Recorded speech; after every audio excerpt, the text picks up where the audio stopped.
لیکن غالب نہ آئے۔ اب یہاں ایک تو صورتحال یہ نظر آ رہی ہے کہ اس لڑائی میں پہل اژدہا نے نہیں کی، بلکہ اژدہا یہاں دفاعی پوزیشن میں ہے۔ یہاں پر میکائیل اور اس کے فرشتوں نے اس پہ حملہ کیا، اژدہا اور اس کے فرشتے ان سے لڑے لیکن غالب نہ آئے، اور اس کے بعد آسمان پر ان کے لیے جگہ نہ رہی، اور وہ بڑا اژدہا یعنی وہی پرانا سانپ جو ابلیس اور شیطان کہلاتا ہے اور سارے جہان کو گمراہ کر دیتا ہے، زمین پر گرا دیا گیا، اور اس کے فرشتے بھی اس کے ساتھ گرا دیے گئے۔ یہ گرائے جانے کا، زمین پر گرائے جانے کا، اس کے بارے میں ہم گزشتہ صحائف میں بھی، یعنی یسایہ نبی کے صحیفے میں، حزقیل نبی کے صحیفے میں بھی ذکر پڑھتے ہیں۔ تو آج ہم انہی کو ذرا پرکھیں گے کہ وہ گرایا جانا کیا تھا اور یہ گرایا جانا کیا ہے، وہ کب ہوا تھا اور یہ گرایا جانا کب ہوا ہے یا ابھی ہوگا۔ تو پہلے، اس سے پہلے ذرا ہم یہ جو آسمان 2 دفعہ ذکر آیا ہے، ذرا ان کی ہم تقسیم سمجھ لیں۔ پہلے نمبر پر آسمان ہے جی عرش، خدا کا عرش، جہاں پر خدا کا تخت ہے اور خدا کے مقدس فرشتے ہیں۔ اس کے بعد دوسرا آسمان جسے پیدائش کی کتاب میں 4تھے دن کے بیان میں فلک کہا گیا ہے کہ خدا نے ستاروں کو بنایا، ان کو فلک پر رکھا۔ تو یہ ہے جی مادی کائنات، جس میں مادی اجسام ہیں جن کو اجرام فلکی بھی ہم کہتے ہیں، یعنی سورج، چاند، ستارے، گلیکسیز، نیبولاز، یہ سب کچھ جو ہے یہ مادی کائنات ہے۔ یہ ہے دوسرا آسمان جو عرش سے نیچے ہے۔ اب اس کے اندر ہمارا سولر سسٹم ہے، نظام شمسی ہے، جس کے اندر زمین ہے۔ تیسرے نمبر پر آسمان جو ہے وہ کلام مقدس میں جو آسمان کا نام استعمال کیا گیا ہے، وہ استعمال کیا گیا ہے فضا کے بارے میں، جو پیدائش کی کتاب کے پہلے باب میں دوسرے دن کا بیان ہے کہ خدا نے زمین کے نیچے کے پانی کو اوپر کے پانی سے جدا کیا، اور ان کے درمیان جو فضا پیدا ہوئی اس کو بھی خدا نے آسمان یا سکائی کہا۔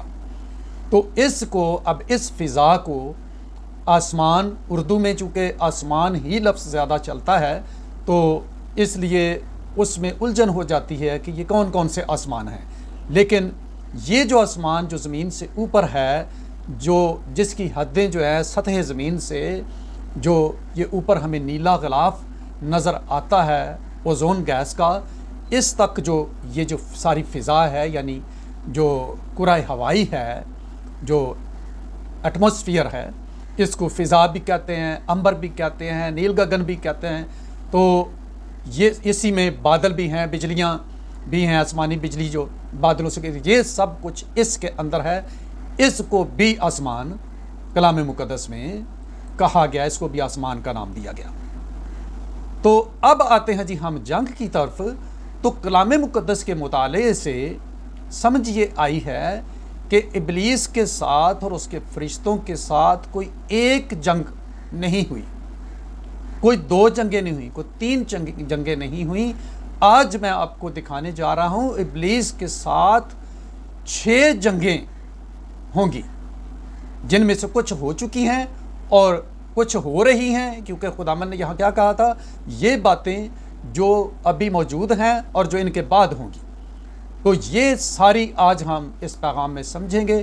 دھیان سے سارے کے سارے پیغام کو سنیے گا، کسی بھی حصے کو سکپ نہیں کرنا، اور براہ مہربانی یہ جو ویورز بعض ایسے اپنی آسانی کے لیے کرتے ہیں کہ وہ 2-3 منٹ سنتے ہیں اور پھر ویڈیو کو فوراً ڈاؤن لوڈ کر لیتے ہیں کہ فارغ وقت میں دیکھیں گے، آف لائن دیکھ لیں گے، تو اس سے میرے بھائیوں، بہنوں، بیٹے بیٹیوں، اس سے چینل کا بہت نقصان ہوتا ہے اور دوسرے ویورز کی حق تلفی ہوتی ہے، کیونکہ جب 2-3 منٹ کوئی 2-4 منٹ دیکھ کے ویڈیو کو ڈاؤن لوڈ کر کے چھوڑ دیتا تو اس کا نتیجہ بھلا کیا ہوتا ہے۔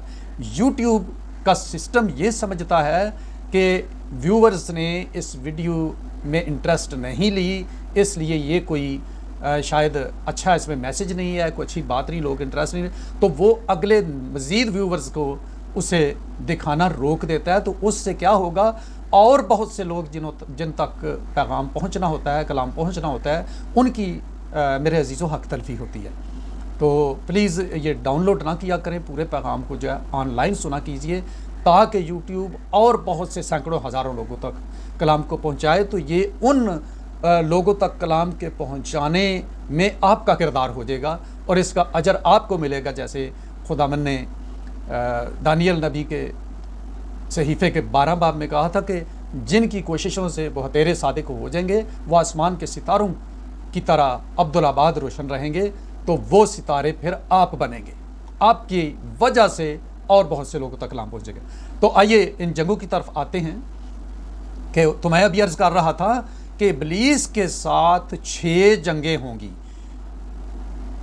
تو وہ کس کس کی جنگیں ہیں، فرشتوں کی ہیں، کن کی ہیں وہ ذرا ہم دیکھیں گے۔ تو نمبر 1 پہلی جنگ کون سی ہوئی؟ یہ وہ جنگ ہے جو عرش مولا پر ہوئی۔ تو اس کا بیان ہے جی یسایہ نبی کے صحیفے 14 باب کی 12 آیت اور حزقیل نبی کے صحیفے 28 باب کی 14 سے 17 آیات میں۔ وہاں پر بتایا گیا ہے کہ یہ جو ابلیس تھا یہ پہلے ممسوک کروبی تھا، سایہ افغن تھا، خدا کے تخت کے قریب ترین تھا۔ تو چونکہ آپ جانتے ہیں کہ کروبی ہی خدا کے تخت کے قریب ترین ہے، تو اس کو اس مقام سے کہاں گرا دیا گیا؟ زمین پر۔ تو زمین جو ہے وہ کائنات میں سب سے گہرا ترین مقام ہے، کیونکہ جو ایک پیغام پہلے میں اپلوڈ کر چکا ہوں کائنات کی سب سے پہلی تخلیق، اس کو الگ سے سن لیجئے گا۔ اس میں نے ثابت کیا تھا کلام مقدس سے کہ زمین سب سے پہلے بنائی گئی اور باقی ساری کے سارے جو یونیورس ہے، ساری کی ساری کائنات ہے، مادی کائنات، اس کے چوگرد بنائی گئی۔ تو پھر چاروں طرف سے جو ہے زمین وہ آ جاتی ہے سینٹر میں۔ تو یہ تمام کائنات کے لحاظ سے زمین گہرا ترین مقام ہے۔ تو یہاں پر ابلیس کو جب اوپر سے اسے عرش پر سے اسے نکالا گیا، خدا کی حضور سے نکالا گیا، تو اسے زمین پر پھینک دیا گیا۔ تو زمین کو گویا، بلکہ گویا نہیں حقیقتاً زمین کو اس کا قید خانہ بنایا گیا۔ لیکن ہوا یہ کہ انسان کے گناہ کی وجہ سے، انسان کی خطا کاری نے شیطان کو زمین کی حدوں سے باہر کائنات پر قابض ہونے کا موقع بھی فراہم کر دیا۔ تو اس بات کو دیکھیے ذرا، رومیوں کے نام پولس رسول کا خط 8 باب کی 20 اور 21 آیت میں لکھا ہے، کیونکہ مخلوقات کمال آرزو سے خدا کے بیٹوں کے ظاہر ہونے کی راہ دیکھتی ہے، اس لیے کہ مخلوقات بطالت کے اختیار میں کر دی گئی تھی، نہ اپنی خوشی سے بلکہ اس کے باعث سے جس نے اس کو اس امید پر بطالت کے اختیار میں کر دیا کہ مخلوقات بھی فنا کے قبضے سے چھوٹ کر خدا کے فرزندوں کے جلال کی آزادی میں داخل ہو جائے گی۔ کائنات بھی تب آزاد ہوگی، تب اس کو ہمیشہ کی زندگی ملے گی جب ہمیں ہمیشہ کی زندگی ملے گی۔ تو اسی لیے مکاشفہ کی کتاب میں ہم پڑھتے ہیں کہ چاند ستارے کائنات خدا کے برے کے آگے سے اس منصف عظیم کے سامنے سے بھاگ گئے اور ان کو کہیں جگہ نہ ملی، پھر نیا آسمان اور نئی زمین بنائی گئی۔ تو یہ اسی لیے بھاگ جائیں گے کیونکہ ان کو شیطان کا مس لگ چکا ہے۔ اور ثبوت دیکھیے کلام مقدس میں سے، دانیل نبی کا صحیفہ 8 باب کی 10 سے 12 آیات میں لکھا ہے، اور وہ بڑھ کر اجرام فلک تک پہنچا۔ کہاں سے بڑھ کر جی؟ زمین سے بڑھ کر، زمین پر اسے گرایا گیا تھا، تو اس سے بھی آگے بڑھ کر وہ اجرام فلک تک پہنچا، اور اس نے بعض اجرام فلک اور ستاروں کو زمین پر گرا دیا اور ان کو لتاڑا۔ یہ کتنے ایسٹیرائڈز جو ہیں زمین پر ماضی میں بھی گرتے رہے ہیں، ابھی بھی گرتے رہتے ہیں، زمین پر پڑے ہوئے ملے ہیں، اور ابھی بھی خطرہ ہے، ان دنوں بھی آج کل بھی خطرہ ہے، ایک ایسٹیرائڈ زمین کی طرف آ رہا ہے اور خطرہ ہے کہ کہیں وہ زمین سے ٹکرا نہ جائے۔ ہاں جی، دوبارہ کلام مقدس کی طرف، بعض اجرام فلک اور ستاروں کو زمین پر گرا دیا اور ان کو لتاڑا۔ اس کے میننگ فزیکل بھی ہیں، مادی بھی ہیں، اور اس کے میننگ روحانی بھی ہیں، لیکن اس وقت میں ان کی تفصیل میں نہیں جاؤں گا، یہ پھر کسی اور پیغام میں اس پر بات کریں گے۔ بلکہ اس نے اجرام کے فرمانروا تک اپنے آپ کو بلند کیا اور اس سے دائمی قربانی کو چھین لیا اور اس کا مقدس گرا دیا۔ دائمی قربانی میں پہلے خداوند یسوع مسیح کی جو دوہری قربانی والا پیغام ہے اس میں دائمی قربانی بیان کر چکا ہوا ہوں کہ دائمی قربانی کیا تھی، صبح اور شام کی، جو خداوند نے کہا تھا اور سارا دن کوئی قربانی لے کے آئے یا نہ آئے، صبح آتے ہی طلوع آفتاب کے وقت جب ابھی سورج طلوع ہو رہا ہو تو کاہن، احبار کی کتاب میں درج ہے، کاہن ایک سوختنی قربانی خدا کے حضور جلائے۔ اسی طرح شام کو سورج کے غروب ہوتے وقت ایک اور قربانی، سوختنی قربانی خداوند کے حضور چڑھائے۔ تو اس کو کہا جاتا تھا دائمی قربانی، تو وہ اب صدیوں سے نہیں ہو رہی، اور اس کا مقدس گرا دیا، مقدس گرایا جا چکا ہے سن 70 سے لے کر اس کے بعد ابھی تک نہیں بنا، جس مقدس کی بات دانیل نبی کو بتائی گئی تھی، اس کا مقدس گرا دیا، اور اجرام خطا کاری کے سبب سے دائمی قربانی سمیت اس کے حوالے کیے گئے، اور اس نے سچائی کو زمین پر پٹک دیا، اور وہ کامیابی کے ساتھ یوں ہی کرتا رہا۔ کچھ تو وہ کام اپنی شیطانی قوتوں کے ساتھ غائبانہ طور پر کرتا ہے، اور ان میں سے کچھ کام وہ انسانوں کے ذریعے بھی کرتا آیا ہے اور کر رہا ہے اور ابھی کرے گا۔ مزید اسی طرح دانیل 10 باب کی 13 آیت میں فرشتے نے دانیل نبی کو بتایا کہ جب تو نے دعا شروع ہی کی تھی تو مجھے آسمان سے تجھے جواب دینے کے لیے بھیجا گیا تھا، لیکن فارس کے موکل نے 21 دن تک میرا مقابلہ کیا۔ یہ فارس کا موکل شیطان کا نمائندہ تھا، ان کے بارے میں ابھی میں کچھ اور تفصیل بتاتا ہوں۔ یعنی ابلیس نے مادی کائنات یعنی نظام شمسی، سولر سسٹم، ستاروں اور کہکشاؤں پر دسترس حاصل کر لی ہوئی تھی، تو اس نے اوپر سے آتے ہوئے، آسمان سے آئے ہوئے فرشتے کو راستے میں اس کے ساتھ جنگ شروع کر دی اور اسے روکے رکھا کہ میں تجھے اپنی بادشاہی میں نیچے نہیں جانے دوں گا۔ تو اب ذرا ہم سمجھتے ہیں کہ یہ کس قسم کے فرشتے ہیں جو آسمان پر خدا کے فرشتوں کا مقابلہ کر سکتے ہیں۔ تو حنوک نبی کی کتاب کے مطابق 7 مقرب فرشتے ہیں۔ خدا نے کائنات کی ذمہ داریوں کو 7 حصے کر کے ان 7 مقرب فرشتوں کے حوالے کر رکھا ہے۔ دوسری طرف میں نے شیطانیات میں پڑھا ہے کہ ابلیس نے بھی کائنات کو 7 طبقات میں تقسیم کر رکھا ہے، کیونکہ شیطان خدا کے ہر کام کی نقل کرتا ہے۔ ان 7 طبقات کو شیطانیات کی زبان میں 7 اقلیم یعنی 7 بادشاہیاں کہا جاتا ہے، شیطان کی 7 بادشاہیاں۔ ان 7 حصوں پر اس نے 7 بڑے گرائے ہوئے فرشتے مقرر کر رکھے ہیں، جو ابلیس سے دوسرے نمبر پر ہیں۔ بہت زیادہ بڑے درجے کے جادوگر الگ الگ چلے کاٹ کر عملیات کر کے ان 7 موکلات کے ساتھ یا ان میں سے کوئی 1-2 کے ساتھ یا جتنے بھی وہ چاہیں ان کے ساتھ اپنے رابطے بناتے ہیں۔ تو شیطان نے کائنات میں جو قبضہ جما رکھا ہے ستاروں پر، سیاروں پر، تو وہاں وہ اپنی مرضی کی تبدیلیاں بھی لاتا ہے، وہ آفتیں بھی وہاں سے پیدا کرتا ہے۔ تو یسایہ 14 باب میں ایک اور بھی بات خداوند نے اسے مخاطب کرتے ہوئے کہ تو نے جہان میں کیا کیا ویرانیاں کی ہیں۔ تو ابھی جو سائنسدان تحقیقات کر رہے ہیں، بہت ساری سولر سسٹم میں بہت سی تباہیاں ماضی میں ہو چکی ہیں اور آگے ہو رہی ہیں۔ مارس کی تصاویر اور ویڈیوز آتی رہتی ہیں کہ کس طرح دھماکوں سے اس کے پتھر بکھرے ہوئے کیسے ہو گئے ہیں جی وہ دھماکے۔ ماضی میں جو وینس نام کا یعنی سورج سے دوسرے نمبر پر اور زمین سے پہلے جو پلانٹ ہے، سیارہ ہے زہرہ یا وینس، اس کو سولر سسٹم کا سب سے خوبصورت سیارہ مانا جاتا تھا، اور نجوم میں اور میتھالوجیز میں اس کو خوبصورتی کی، حسن کی دیوی مانا جاتا تھا، اتنا خوبصورت تھا۔ لیکن ابھی کوئی 15-20 سالوں سے اس میں آگ لگ گئی ہے، اب وہ پہلے جیسا خوبصورت نہیں رہا، اس کی فضا پہلے جیسی بلو نہیں رہی، بلکہ اب اس میں آگ لگ چکی ہے، اور اب سائنسدان اسے جہنمی سیارہ کہہ رہے ہیں، ہیل پلانٹ کہہ رہے ہیں اسے۔ وہ سارے کا سارا جو ہے آگ سے جلنا شروع ہو گیا، اور اس کا مادہ بری طرح لاوے کی طرح ابل رہا ہے۔ تو یہ اس میں کیا ہوا ہے جی؟ یہ کوئی گڑبڑ ہے نا؟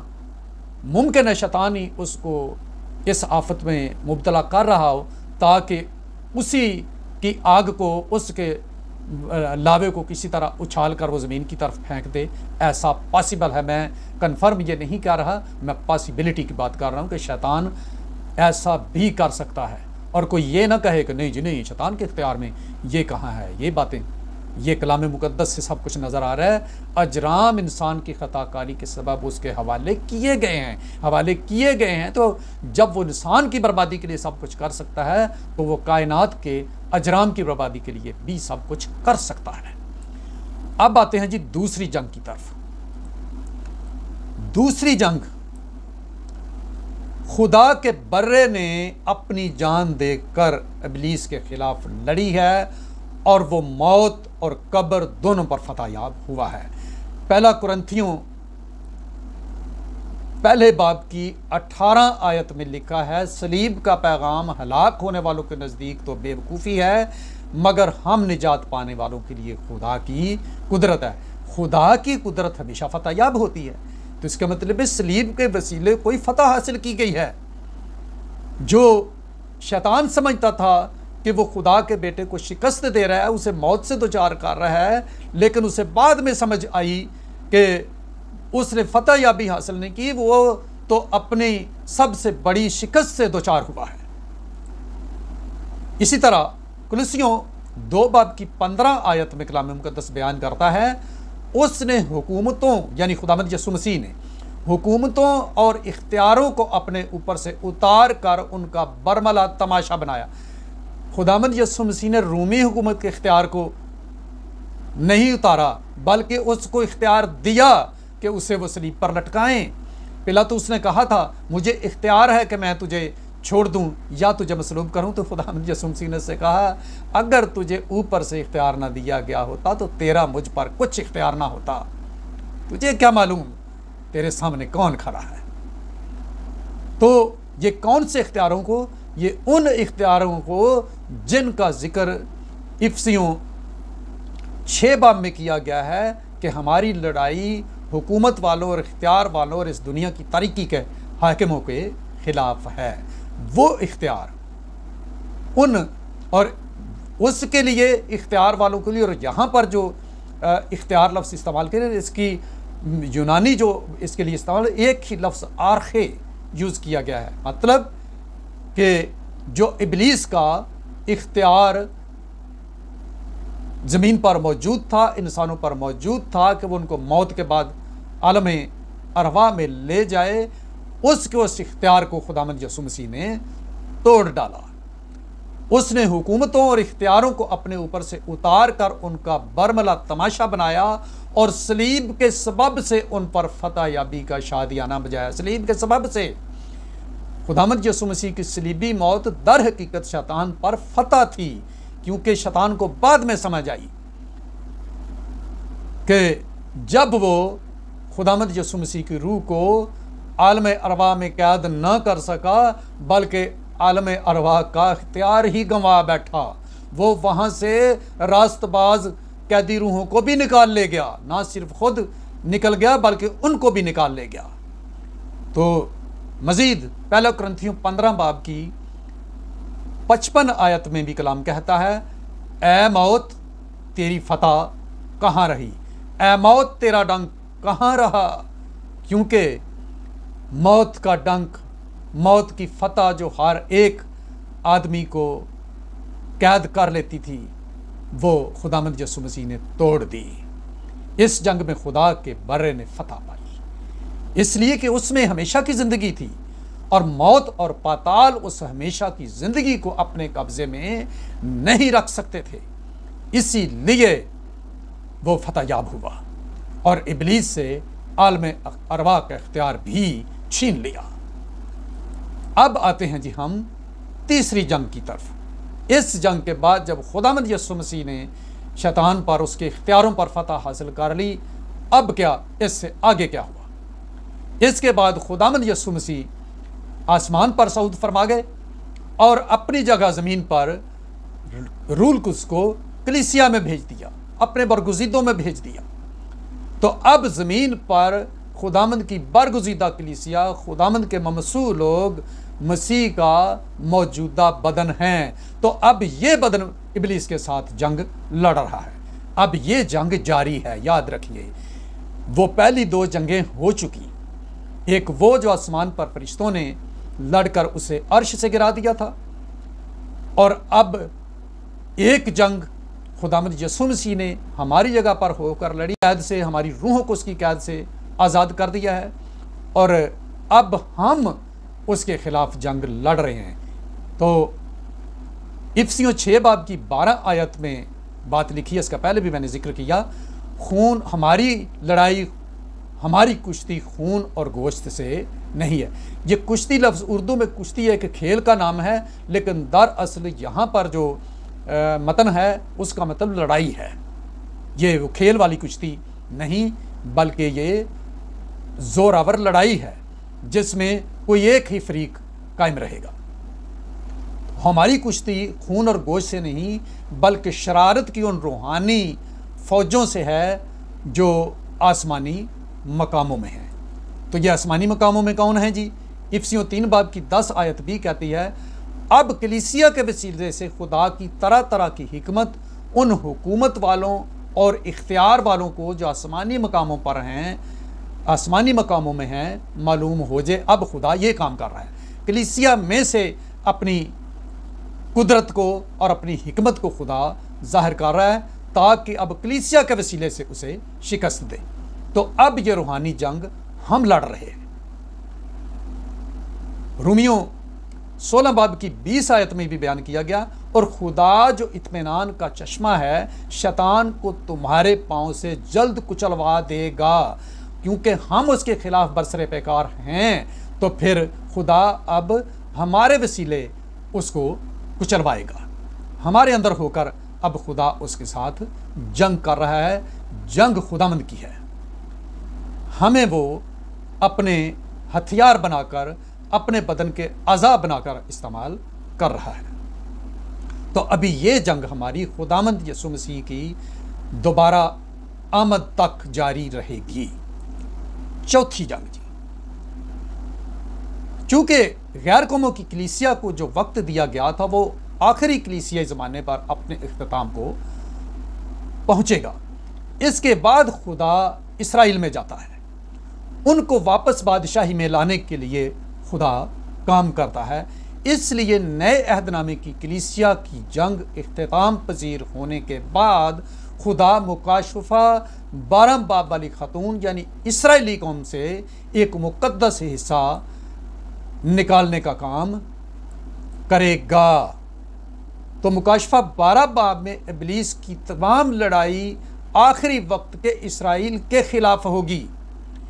اب یہاں میکائیل اور فرشتے وہ کیوں لڑ رہے ہیں؟ اگر اسرائیل کے ساتھ اس کی لڑائی ہوگی، اسرائیل لڑتا، لیکن یہاں پہ فرشتے کیوں لڑ رہے ہیں؟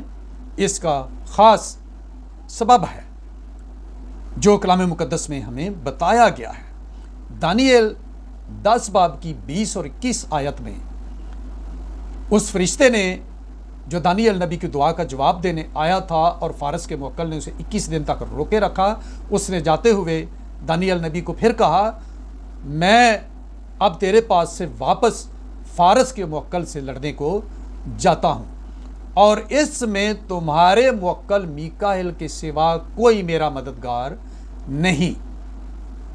کیوں نہیں جی؟ اور کیوں نہیں کوئی؟ آگے دیکھیے، دانیل 12 باب کی پہلی آیت میں فرشتے نے دانیل نبی کو بتایا، اور اس وقت میکائیل مقرب فرشتہ جو تیری قوم کے فرزندوں کی حمایت کے لیے کھڑا ہے اٹھے گا۔ یہ بات پوری ہوگی یہاں مکاشفہ 12 باب میں، یہاں پوری ہوگی کہ جب اسرائیل کو ابلیس مٹا ڈالنا چاہے گا تاکہ اس میں سے جو مقدس حصہ خدا نکالنا چاہتا ہے وہ نہ نکالا جا سکے، وہاں سے مقدسین خداوند یسوع مسیح پر ایمان نہ لا سکیں، جن کا میں گزشتہ پیغام میں اس عورت کے بیٹے والے پیغام میں بتا چکا ہوں۔ تو اس وقت کیا ہوگا؟ اس وقت چونکہ میکائیل اسرائیل کا موکل ہے، ان کا نگہبان فرشتہ ہے، وہ اسرائیل کا نگہبان فرشتہ ہے، تو وہ ہمیشہ اسرائیل کی حمایت میں ہی پھر لڑتا ہے۔ تو دانیل کے وقت بھی دانیل کی مدد کے لیے جو فرشتہ آیا تھا، دعا کا جواب دینے آیا تھا، اس کی مدد کرنے بھی میکائیل فرشتہ ہی آیا، کیونکہ معاملہ اب بھی ایک اسرائیلی کا تھا۔ اور یہاں آخری وقت میں بھی وہ پھر اسرائیلیوں کی حمایت کے لیے کھڑا ہوگا، جیسا کہ کلام میں پہلے سے بتا دیا گیا ہے۔ میکائیل فرشتہ پھر ابلیس کے مقابلے میں، اس کی فوجوں کے مقابلے میں کھڑا ہوگا۔ پس یہ لڑائی وہ نہیں جو عرش پر ہوئی تھی، کیونکہ وہ تو پہلے ہی ہو چکی، بلکہ یہ مادی کائنات میں ہوگی۔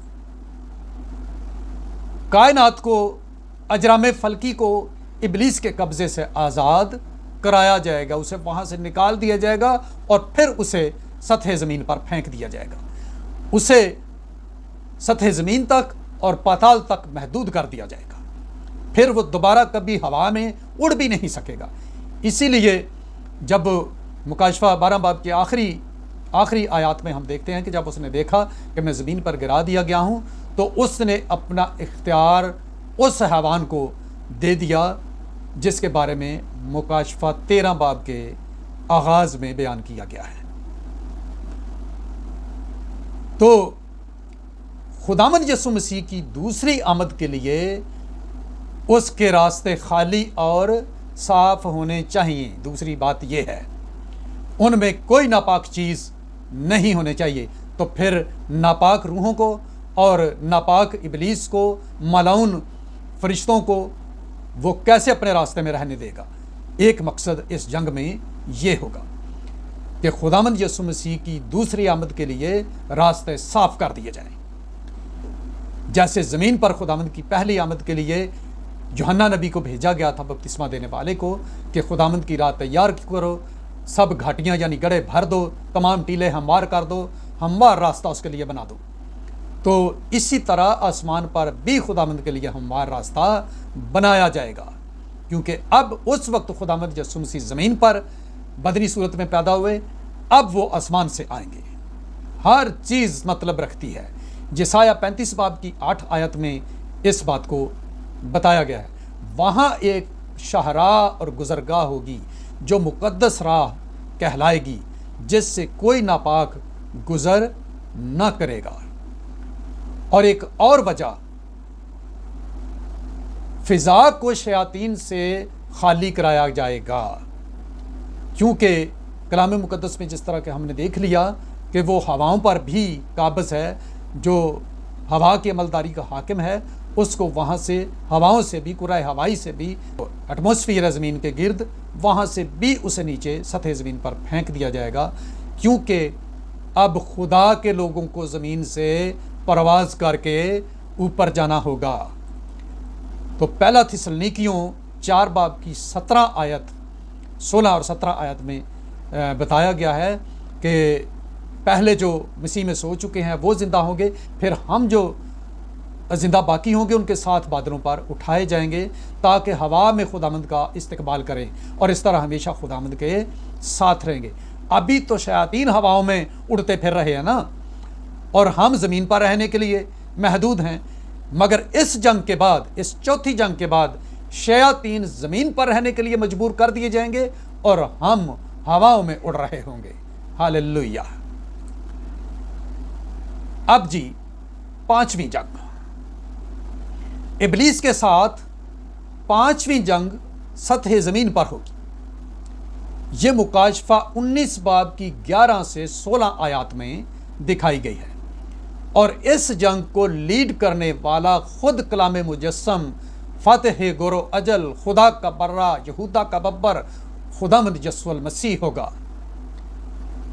تو لکھا ہے پھر میں نے آسمان کو کھلا ہوا دیکھا اور کیا دیکھتا ہوں کہ ایک سفید گھوڑا ہے اور اس پر ایک سوار ہے جو سچا اور برحق کہلاتا ہے اور وہ راستے کے ساتھ انصاف اور لڑائی کرتا ہے اور اس کی آنکھیں آگ کے شعلے ہیں اور اس کے سر پر بہت سے تاج ہیں اور اس کا ایک نام لکھا ہے جسے اس کے سوا اور کوئی نہیں جانتا۔ وہ خون کی چھڑکی ہوئی پوشاک پہنے ہوئے ہے اور اس کا نام کلام خدا کہلاتا ہے۔ اور آسمان کی فوجیں سفید گھوڑوں پر سوار اور سفید مہین کتانی کپڑے پہنے ہوئے اس کے پیچھے پیچھے ہیں، اور قوموں کو مارنے کے لیے اس کے منہ سے ایک تیز تلوار نکلتی ہے اور وہ لوہے کے عصا سے ان پر حکومت کرے گا، اور قادر مطلق خدا کے سخت غضب کی مے کے حوض میں انگور روندے گا۔ یہ پودوں کے انگور نہیں، اس سے مراد زمین پر خدا کے مخالفین ہیں، دشمن ہیں، یہ انسان ہیں، یہ مخالف قومیں ہیں جو خداوند کو قبول نہیں کریں گی۔ اس کی پوشاک اور ران پر یہ نام لکھا ہوا ہے، بادشاہوں کا بادشاہ اور خداوندوں کا خداوند۔ اس جنگ کے بعد مکاشفہ 20 باب کی 1 سے 3 آیت کے مطابق ابلیس اور اس کے ساتھ کے تمام فرشتوں اور بد ارواح کو اتھا گڑھے میں 1000 سالوں کے لیے قید کر دیا جائے گا، اور مقدسین خداوند یسوع مسیح کے ساتھ زمین اور اقوام عالم پر 1000 برس تک حکومت کرے گی۔ تو یہ 1000 سال تک ابلیس کسی کو پھر گمراہ نہیں کر سکے گا۔ اس 1000 سال کے بعد پھر کچھ ہوگا، اور یہ ہوگی جی چھٹی اور آخری جنگ۔ تو مکاشفہ 20 باب کی 7 سے 10 آیات بتاتی ہیں کہ جب یہ 1000 برس پورے ہو چکیں گے تو ابلیس قید سے چھوڑ دیا جائے گا، اور وہ زمین پر ان تمام اقوام کو یعنی جوج و ماجوج کو جا کر گمراہ کرے گا، اور ان کی تعداد سمندر کے کنارے کی ریت کے ذروں کی طرح ہوگی، تو وہ مقدس شہر کو گھیر لیں گی، یعنی نیا یروشلم جہاں پر خداوند یسوع مسیح ہوں گے، جہاں مقدسین ہوں گے، اس کو گھیر لیں گے، مگر آسمان سے آگ نازل ہو کر ان کو کھا جائے گی۔ ان انسانوں کو تو آسمان سے آگ نازل ہو کر کھا جائے گی، مگر ابلیس اور اس حیوان اور جھوٹے نبی کو آگ اور گندک کی جھیل میں ڈال دیا جائے گا۔ تو جس طرح خدا نے 6 دنوں میں سب چیزوں کو خلق کیا تھا، انہیں آزاد کرانے کے لیے بھی 6 دن ہی ٹھہرائے ہیں۔ میں 6 جنگوں کے وقت کو 6 دن کہہ رہا ہوں۔ 6 سٹیپس میں یعنی 6 جنگوں میں 6 جگہوں سے شیطان کو خدا نکالے گا۔ اس کے بعد ابدی زندگی شروع ہو جائے گی، جو 7ویں دن کا ابدی آرام ہوگا۔ یہ خداوند کی طرف سے ہمارے لیے سب سے بڑا اور آخری انعام ہوگا، پھر ہم ابدی زندگی کو انجوائے کریں گے۔ ہاللیلویہ، خداوند کی بے حد تعریف ہو، تمجید ہو۔